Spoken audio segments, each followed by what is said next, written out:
Parce qu'il faut comprendre, les Italiens, dans le fond, Barone, comme tu dis, il a construit la ville. Et quand il a construit la ville, il a amené une bonne partie de la communauté italienne à s'installer là. Et les Italiens sont plus pauvres que les Canadiens français, c'est des ouvriers. Et ça va relativement bien au début avec les francophones. Tu sais, c'est des catholiques, il y a des valeurs semblables, les enfants jouent ensemble dans la rue. Et c'est là que la communauté italienne demande des écoles bilingues. Pas parce qu'ils sont contre le français, c'est qu'ils ont des yeux puis ils voient bien que pour se sortir de leurs conditions économiques, la langue d'ascension sociale, c'est l'anglais. Donc, ils refusent pas d'apprendre le français comme on peut penser.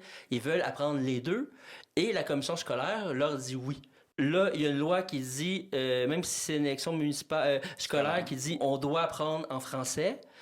Et là, ça crée un mouvement à travers le Québec. Les Italiens, eux, ils ont l'impression qu'on leur enlève un droit acquis. Et les francophones, eux, ils ont peur de se faire assimiler parce que si tous les nouveaux arrivants apprennent l'anglais, à un moment donné, on va se faire assimiler. Il faut le rappeler, à l'époque, les francophones étaient vraiment très défavorisés économiquement. Exact. Le fait de parler français, c'était quasiment un handicap au Québec dans le monde du travail.